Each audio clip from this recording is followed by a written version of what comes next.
नमस्कार दोस्तों, मेरा नाम है सौरभ और स्वागत है आपका मगध एजुकेशन में। कल यूके के अंदर जनरल इलेक्शन 2024 हुआ था और आज उसका रिजल्ट आ चुका है दोस्तों। और इन्फोसिस के फाउंडर सुधा मूर्ति और नारायण मूर्ति के दामाद ऋषि सुनक इस जनरल इलेक्शन में बुरी तरह से हार गए हैं। ऋषि सुनक की जो पार्टी थी कंजर्वेटिव पार्टी, वो पूरी तरह से हार गई है दोस्तों। तो आज की इस वीडियो में हम समझने की कोशिश करेंगे कि आखिरकार कंजर्वेटिव पार्टी का ये टोटल कोलैप्स हुआ है, ये आखिरकार किस वजह से हुआ है, और इस जनरल इलेक्शन में जो लेबर पार्टी का लैंडस्लाइड विक्ट्री देखने को मिला है, आखिरकार ये कैसे पॉसिबल हो पाया। और साथ में यूके के अंदर जो यहाँ पे 650 कॉन्स्टिट्यूएंसी हैं, उनके अंदर किस तरीके से इलेक्शन किए जाते हैं, और साथ में यूके का पॉलिटिकल स्ट्रक्चर कैसा है, क्या वो मल्टी पार्टी सिस्टम है या फिर दो पार्टी ही केवल है दोस्तों। तो तमाम बात की जानकारी आज की इस वीडियो में हम लेंगे। जैसा कि आप यहाँ पे देख सकते हैं, यूके इलेक्शन 2024 ऋषि सुनक का ये बयान आया है। ऋषि सुनक अभी प्रधानमंत्री थे यूके के, लेकिन अब वो इस इलेक्शन में हार गए हैं दोस्तों। और अब यूके के नए प्राइम मिनिस्टर के रूप में कीयर स्टारमर यहाँ पे चुने जाएंगे। I am sorry, I will be head down to London, Rishi Sunak concede defeat, Keir Starmer set to be next PM. तो आप देख सकते हैं यहाँ पे कि कीयर स्टारमर है जो यूके के यहाँ पे नए प्रधानमंत्री के रूप में यहाँ पे अब चुने जाएंगे दोस्तों। लेकिन इससे पहले आप यहाँ पे यूके के समझ लीजिए। यहाँ पे है ना, यूके का मतलब केवल ये नहीं है कि इंग्लैंड है ना, यूके के अंदर स्कॉटलैंड भी आता है, इंग्लैंड भी आता है, वेल्स आता है, और साथ में ये नदर्न आयरलैंड आता है। तो ये तमाम जो ये चार आप रीजन देख रहे हो, स्कॉटलैंड, इंग्लैंड, वेल्स और नदर्न आयरलैंड, तो इतने जगह पे यहाँ पे इलेक्शन हुए दोस्तों। और इसके बेसिस पे यहाँ पे जिस भी पार्टी को मेजोरिटी मिलेगा, उस पार्टी के यहाँ पे जो लीडर है वो यूके का प्राइम मिनिस्टर बनता है दोस्तों। चलिए अब यहाँ पे समझ लेते हैं थोड़ा सा पॉलिटिकल स्ट्रक्चर यहाँ पे। जैसे कि इंडिया के अंदर अगर जो हम बात करें तो जो पार्लियामेंट होता है वो 5 सालों का होता है, तो ठीक उसी प्रकार से यूके के अंदर भी जो पार्लियामेंट है वो 5 सालों का होता है। अगर जो हम इंडिया की बात करें दोस्तों यहाँ पे, तो 2 हाउस है। पहले को आप क्या बोलते हो, तो लोकसभा बोलते हो, है ना, लोकसभा बोलते हो। और जो दूसरा यहाँ पे है उसको आप राज्यसभा बोलते हो। यहाँ पे लोकसभा में अगर जो हम सीट की बात करें तो टोटल 543 है, और इस 543 सीट में से जिसको मेजॉरिटी मार्क अचीव हो पाता है, यानी कि अगर जो जिस पार्टी के द्वारा 272 का मार्क अचीव कर लिया गया है, वो अपना सरकार यहाँ पे बना लेते हैं। अगर जो हम इंडिया के अंदर इस साल जो यहाँ पे जनरल इलेक्शन हुआ था, उसमें आपको बता दें कि किसी भी पार्टी को यहाँ पे मेजॉरिटी नहीं मिल पाया था, जिसके कारण जो एनडीए है वो गठबंधन के साथ यहाँ पे इस बार भारत है ना सरकार यहाँ पे बनाई है दोस्तों। ठीक उसी प्रकार से अगर जो हम यूके की बात करें और ये जो चारों रीजन को मिलाकर यहाँ पे जो रखा जाता है, तो यहाँ पे भी 2 सदन होता है। पहले को बोला जाता है हाउस ऑफ कॉमन्स। तो क्या ध्यान रखिएगा, हाउस ऑफ कॉमन्स, जिसको यहाँ पे लोअर हाउस बोला जाता है। इंडिया के अंदर लोअर हाउस लोकसभा, और यूके के अंदर लोअर हाउस को हाउस ऑफ कॉमन बोला जाता है। और जो दूसरा यहाँ पे हाउस है यानी कि अपर हाउस, उसको बोला जाता है हाउस ऑफ लॉर्ड्स। क्या ध्यान रखिएगा, हाउस ऑफ लॉर्ड्स ध्यान रखिएगा। लेकिन यहाँ पे जो लोकसभा होता है वो मेन सदन होता है दोस्तों, और यही इसी के यहाँ पे जो सीट है उसमें जिनको मेजोरिटी मिलता है वो अपना सरकार बना पाते हैं। तो इस वर्ष यहाँ पे जो ये हाउस ऑफ कॉमन्स के लिए इवन कह लीजिए कि जो 650 यहाँ पे एमपीस के लिए जो इलेक्शन हुए थे, उसमें यहाँ पे ये रिजल्ट जो है पूरी तरह से डिक्लेयर किया जा चुका है। और आप देख सकते हो कि यहाँ पे जो लेबर पार्टी है, वैसे आपको बता दें कि जो यूके के अंदर मल्टी पार्टी सिस्टम का यहाँ पे व्यवस्था है। जैसे कि इंडिया के अंदर बहुत सारी पार्टियाँ आपको देखने को मिलता होगा, यहाँ पे जदयू हो गया, बीजेपी हो गया, एलजेपी वगैरह हो गया, यहाँ पे कांग्रेस हो गया, बहुत सारे पार्टी यहाँ पे देखने को मिलेंगे। ठीक उसी प्रकार से यूके के अंदर भी मल्टी पार्टी सिस्टम है। लेकिन यहाँ पे पिछले 2-3 दशकों से यहाँ पे 2 ही मेन पार्टी उभर कर आई है। जैसे ठीक इंडिया में होता है कि एक बीजेपी है और दूसरा कांग्रेस है, उसी प्रकार से इंग्लैंड के अंदर भी, यूके के अंदर भी दोस्तों यहाँ पे मेन 2 पार्टी है। एक है लेबर पार्टी और दूसरा है कंजर्वेटिव पार्टी। जो कंजर्वेटिव पार्टी है और ऋषि सुनक की पार्टी थी यहाँ पे, और लगातार 14 सालों से यानी कि 2010 से लेकर 2024 तक यहाँ पे दोस्तों लगातार यहाँ पे यही पार्टी जीतती आ रही थी। 2010 से पहले लेबर पार्टी की सरकार हुआ करती थी। 1997 से लेकर 2010 तक लगातार लेबर पार्टी की सरकार हुआ करती थी यूके के अंदर। लेकिन अगर जो हम बात कर 2000 यहाँ पे 10 के बाद से, तो लगातार कंजर्वेटिव पार्टी यहाँ पे जीतती जा रही थी दोस्तों यहाँ पे। लेकिन एक बार फिर से यहाँ पे लेबर पार्टी इस पर्टिकुलर इलेक्शन में यहाँ पे लैंडस्लाइड विक्ट्री यहाँ पे इन्होंने किया है, आप देख सकते हो बाकायदा। अच्छा, अब यहाँ पे देख ले सकते हो यहाँ पे कि इसमें 543 में से 272 का मार्क अचीव करने पे कह लीजिए एक तरीके से सरकार बनाया जा सकता है। ठीक उसी प्रकार से यहाँ पे ये जो हाउस ऑफ कॉमन्स में टोटल सीट है 650, और इसी के लिए यहाँ पे जो पूरे यूके के अंदर 650 कॉन्स्टिट्यूएंसी है, और यही 650 कॉन्स्टिट्यूएंसी पे जो एमपीज के लिए इलेक्शन हुए थे, उसमें से आपको बता दें कि जिनको है ना, इसका अगर जो आप हाफ करोगे तो कितना हो जाएगा 325, और अगर जो मेजोरिटी के लिए करना है तो +1 कर दीजिए, यानी कि जिस भी किसी पार्टी को 326 सीट इस पर्टिकुलर जो हाउस ऑफ कॉमन्स का इलेक्शन हुआ था उसमें मिला, तो यहाँ पे कह लीजिए कि वो अपना सरकार बना लेंगे। और आप देख सकते हो कि जो लेबर पार्टी है उनको इस टोटल 650 में से अकेले 412 सीट यहाँ पे मिला है दोस्तों। इसलिए बोला जा रहा है कि इस पर्टिकुलर यूके जनरल इलेक्शन में जो लेबर पार्टी की लैंडस्लाइड विक्ट्री हुई है यहाँ पे पूरी तरह से। और अगर जो हम बात करें कंजर्वेटिव पार्टी का, तो आप देख सकते हो कि 650 में से महज 121 ही यहाँ पे जो सीट है वो मिल पाया है कंजर्वेटिव पार्टी को। और इस प्रकार से जो भारत के दामाद यहाँ पे हैं, जो सुधा मूर्ति और नारायण मूर्ति के यहाँ पे दामाद एक तरीके से कह लीजिए, उनका यहाँ पे इस पर्टिकुलर इलेक्शन में यहाँ पे है ना पूरी तरह से हार हो चुका है दोस्तों।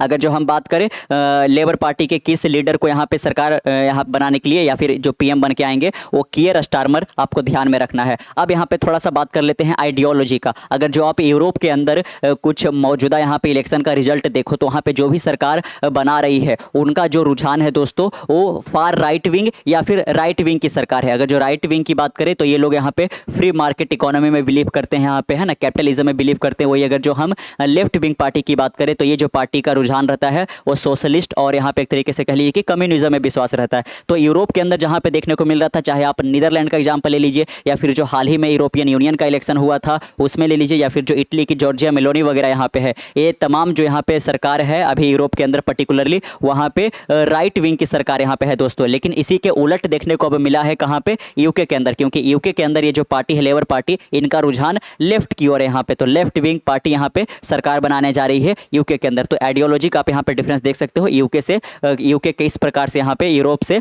अलग यहाँ पे बनाने के लिए जा रहा है सरकार यहाँ पे दोस्तों। अगर जो हम कियर स्टारमर की बात करें जो कि पीएम के रूप में यहाँ पे चुने जाएंगे यहाँ पे, है ना, तो आप देख सकते हो ये किस सीट से यहाँ पे लीडर थे दोस्तों, तो हॉलबोर्न और सेंट पैट्रास से। और अगर जो हम ऋषि सुनाक की बात करें तो ये रिचमंड और नॉर्दर्न आर्टलन से यहाँ पे थे। और इस पर्टिकुलर जनरल इलेक्शन में 3 मेन चेहरे थे, एक कियर स्टारमर जो कि लेबर पार्टी को यहाँ पे लीड कर रहे थे, जो दूसरा यहाँ पे चेहरा था और बाकायदा यहाँ पे जो तत्कालिक प्रधानमंत्री थे ऋषि सुनाक जो कंजर्वेटिव पार्टी को यहाँ पे लीड कर रहे थे, और तीसरा यहाँ पे थे एडी डेवी करके जो कि यहाँ पे लिबरल डेमोक्रेट को बिलोंग कर रहे थे यहाँ पे। और आपको बता दें कि ये जो एडी डेवी को है इसमें महज 71 सीट मिल पाया, ऋषि सुनाक को यहाँ पे उनकी पार्टी को 121 मिल पाया और इनका तो यहाँ पे 412 देखने को मिला है दोस्तों। इस प्रकार का जो लैंडस्लाइड विक्ट्री लेबर पार्टी के लिए कब देखा गया था, 1997 में देखा गया था दोस्तों यहाँ पे, है ना। तो एक लंबे अरसे के बाद यहाँ पे एक बार फिर से लेबर पार्टी की सरकार यहाँ पे यूके के अंदर बनने जा रही है, जिनका आइडियोलॉजी किस ओर है, तो यहाँ पे लेफ्ट की ओर है। और आपने जाना यहाँ पे कि यूके का मतलब सिर्फ इंग्लैंड नहीं होता है, बल्कि यूके का मतलब ये 4 टोटल यहाँ पे रीजन आते हैं, जिसमें स्कॉटलैंड भी हो गया, इंग्लैंड भी हो गया, वेल्स हो गया और साथ में नदर्न आयरलैंड भी हो गया दोस्तों यहाँ पे, है ना। चलिए अब यहाँ पे और आगे आप देख सकते हो बाकायदा थोड़ा सा हम अगर जो टाइम लाइन की बात कर ले कि ये जो यूके के अंदर ये जो जनरल इलेक्शन हुआ था वो किस प्रकार से यहाँ पे संपन्न करवाया गया, तो आप देख सकते हो कि पहला डेट यहाँ पे आया 22 मई को। और आपको बता दें कि ये जो पर्टिकुलर जनरल इलेक्शन है वो थोड़ा सा और लेट से होने वाला था, लेकिन ऋषि सुनक ने इस जनरल इलेक्शन को पहले ही यहाँ पे बुला लिया। अच्छा, इसके और यहाँ पे क्या है कि जो इंडिया के अंदर अगर जो हम हेड ऑफ स्टेट्स की बात करें यहाँ पे, तो वो यहाँ के प्राइम मिनिस्टर होते हैं, यहाँ के प्रेसिडेंट होते हैं, सॉरी। तो यहाँ पे प्रेसिडेंट का जो इलेक्शन होता है वो इनडायरेक्टली तरीके से किया जाता है। वही अगर जो हम यूके की बात करें तो यूके के अंदर किसी भी प्रकार का कोई प्रेसिडेंट नहीं होता है, और यूके का जो हेड ऑफ स्टेट्स है वो एक मोनार्क है जो कि यहाँ पे किंग चार्ल्स III के रूप में अभी वो तैनात है दोस्तों। और अगर जो हम इनसे पहले की बात करें तो आप उनका नाम जानते होंगे, एलिजाबेथ II जो यहाँ पे थी महारानी यहाँ पे। तो आप देख सकते हो कि 22 मई को जो प्राइम मिनिस्टर ऋषि सुनाक यहाँ पे तत्कालिक प्रधानमंत्री थे, उन्होंने यहाँ पे पार्लियामेंट को डिसॉल्व करने के लिए, है ना, उनको डिसॉल्व करने के लिए किन से आग्रह किया था, किंग चार्ल्स III से, क्योंकि किंग चार्ल्स III ही यूके के यहाँ पे हेड ऑफ द स्टेट है दोस्तों। तो किंग चार्ल्स III से रिक्वेस्ट किया गया, उसके बाद यहाँ पे पार्लियामेंट को डिसॉल्व कर दिया गया। और आप देख सकते हो कि 4 जुलाई को जनरल इलेक्शन का डेट अनाउंस कर दिया गया। 24 मई की अगर जो हम बात करें तो यहाँ पे आप देख सकते हो कि last sitting day of business यहाँ पे था, है ना।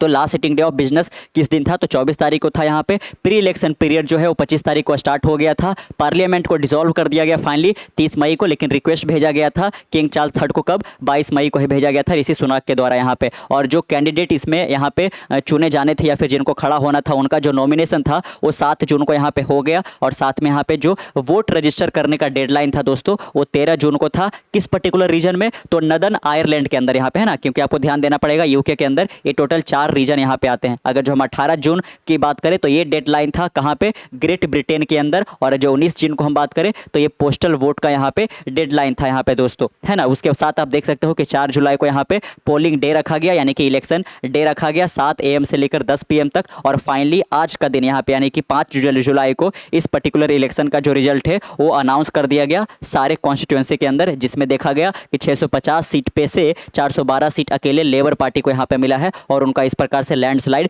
विक्ट्री हुआ है। वहीं अगर जो ऋषि सुनक की कंजर्वेटिव पार्टी की बात करें यहाँ पे तो एक बहुत बुरा यहाँ पे हार देखने को मिला है दोस्तों यहाँ पे, है ना। और अगर जो हम आगे के इवेंट की बात करें यहाँ पे 5 जुलाई को तो आपने देख लिया यहाँ पे कि रिजल्ट अनाउंस कर दिया गया है लगभग सारे कॉन्स्टिट्यूएंसीज यहाँ पे, जिसमें टोटल 650 MP यहाँ पे चुने गए हैं दोस्तों। उसके बाद आप देख सकते हो कि 9 जुलाई को यहाँ पे first meeting of the new parliament of the United Kingdom for the formal election of a speaker of the house of common over the next few days MP will be sworn in. आप देख सकते हो कि United kingdom का ये जो नया parliament का फर्स्ट मीटिंग है वो 9 जुलाई को रखा जाएगा। और साथ में यहाँ पे जो फॉर्मल इलेक्शन होते हैं हाउस ऑफ, एक तरीके से हाउस ऑफ जो कॉमन है उनके जो स्पीकर होंगे, जैसे इंडिया के अंदर भी हुआ यहाँ पे कि इलेक्शन के बाद जो हमारा लोकसभा का स्पीकर है वो ओम बिरला जी यहाँ पे चुन कर आए हैं, ठीक उसी प्रकार से यहाँ पे भी 9 जुलाई को जो हाउस ऑफ कॉमन्स के लिए स्पीकर का इलेक्शन यहाँ पे होगा। और साथ में यहाँ पे उसके बाद आप देखोगे कि धीरे धीरे जो MPs हैं जीत के आए हैं जिस भी कॉन्स्टिट्यूएंसी से यहाँ पे, वो एक तरीके से MP का पदभार का जो स्वर्णिम सेरेमनी है उनका होगा। और अगर जो 17 जुलाई की बात करें यहाँ पे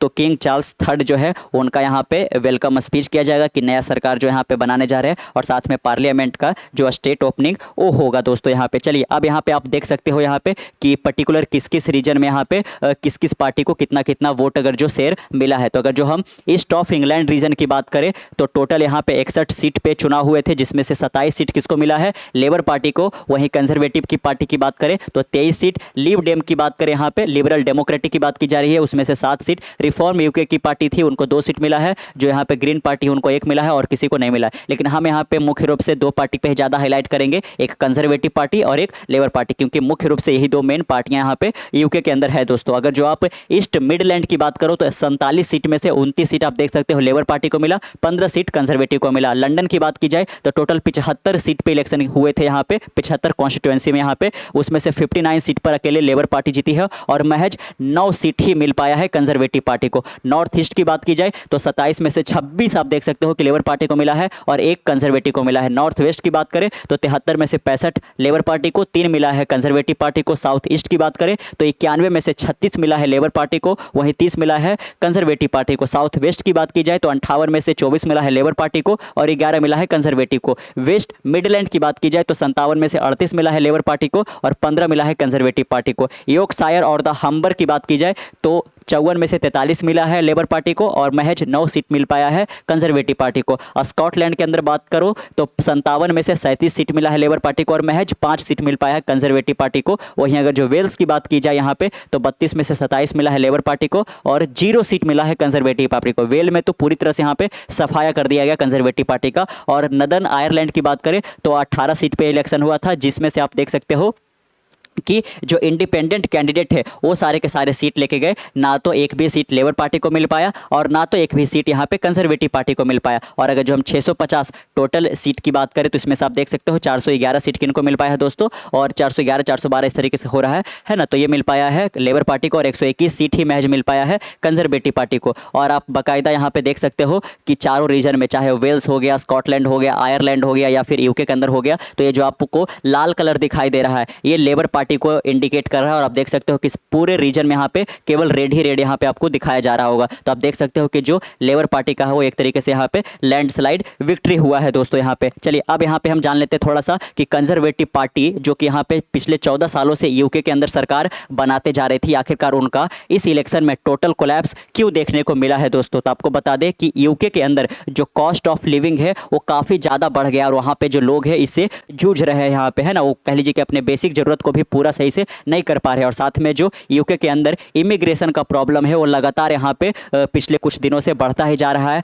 और अगर जो इंफ्रास्ट्रक्चर की बात करें तो वो भी कुछ हाल के दिनों में पुअर देखने को मिला है। हेल्थ केयर तो पूरी तरह से यहाँ पे एक्सपोज हो गया था। तो ये तमाम तरीके के जो यहाँ पे प्रॉब्लम हुए हैं, जिससे जो यूके की जनता है वो एक तरीके से कह लीजिए कि कंजर्वेटिव पार्टी से बिल्कुल भी यहाँ पे सहमत नहीं थी, इसलिए इस पर्टिकुलर इलेक्शन में उनको यहाँ पे सफाया कर दिया गया है। अब दोस्तों at that point of the conservative asking the British public for permission to install a sixth prime minister since 2010 were already 20 points behind the resonated Labour, but Mr. Sunak seemed to believe he could close and overhaul the gap। आप देख सकते हो कि 2010 से लगातार यहाँ पे labour conservative party जीती जा रही थी, लेकिन इस पर्टिकुलर इलेक्शन में एक तो हो गया कि बीच में कोरोना का पीरियड पूरी तरह से आ गया, तो कोरोना पीरियड में भी यहाँ पे यूके के अंदर सही तरीके से यहाँ पे जो भी तैयारियां होनी चाहिए था वो पे नहीं हो पाया। बहुत लोगों का यहाँ पे डेथ भी देखने को मिला, सही टाइम पे वैक्सीनेशन वगैरह नहीं करवाया गया, हेल्थ सर्विस पूरी तरह से कोलैप्स कर गया, कॉस्ट ऑफ लिविंग आसमान छूने को था, इमिग्रेशन का प्रॉब्लम लगातार बढ़ता जा रहा था यहाँ पे। तो और साथ में यहाँ पे जब किसी है ना रीजन में या फिर कह लीजिए कि कंट्री में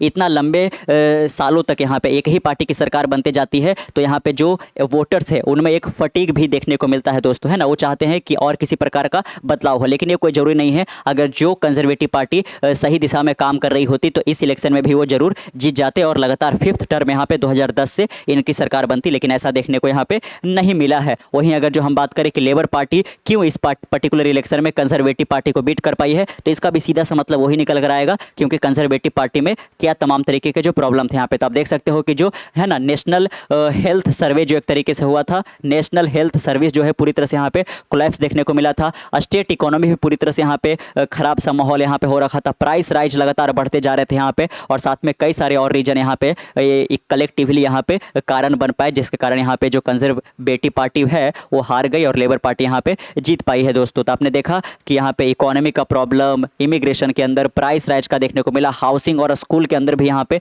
काफ़ी ज़्यादा बढ़ते जा रहे थे, डिफेंस के अंदर प्रॉब्लम, एंटी टेररिज्म यहाँ पे रुक नहीं पा रहा था, लगातार क्राइम यहाँ पे बढ़ता जा रहा था दोस्तों, जिसके कारण यहाँ पे आप देख सकते हो कि जो कॉस्ट ऑफ लिविंग है वो पिछले 41 सालों में हाईएस्ट देखने को मिल रहा था यूके के अंदर। और साथ में ब्रिटिश इकोनॉमी की बात करें यहाँ पे, तो जो कि यहाँ पे जिनके राज्य में एक समय पे सूरज अस्त नहीं हुआ करता था, यहाँ पे सूरज कभी डूबता नहीं था, वहाँ की जो इकोनॉमी हो काफ़ी ज़्यादा स्लो हो गई थी, और इसी का नतीजा हुआ कि जो भारत है, भारत का जो जीडीपी है वो ब्रिटिश इकोनॉमी को बीट करके 5वां सबसे बड़ा अर्थव्यवस्था वाला देश यहाँ पे बन गया है दोस्तों। यहाँ पे वो तभी पॉसिबल हो पाया जब यहाँ पे ब्रिटिश इकोनॉमी कह लीजिए कि सिग्निफिकेंटली स्लो डाउन हो गई थी, ग्लोबल क्राइसिस जो कोविड पैंडेमिक से देखने को यहाँ पे मिला था दोस्तों। वही अगर जो हम जीडीपी कैपिटा की बात करें तो 2007 से लेकर 2023 के अंदर यूके के अंदर महज 4.3% से यहाँ पे ग्रोथ किया था। In the previous 16 year that figure was massive 46%, आप देख सकते हो, लेकिन पिछले 16 सालों में यहाँ पे 46% हुआ था, वही महज यहाँ पे 2007 से लेकर 2023 में यहाँ पे 4.3% देखने को मिला था। तो ये तमाम तरीके के यहाँ पे जो कारण बने वो यहाँ पे कंजर्वेटिव पार्टी को हरा पाई। तो कैसा लगा आपको ये वीडियो जानकर यहाँ पे नीचे कमेंट बॉक्स में जरूर बताइएगा। मिलते कल एक नए वीडियो के साथ, तब तक के लिए keep learning keep growing. This is Saurabh signing off, next one, bye bye.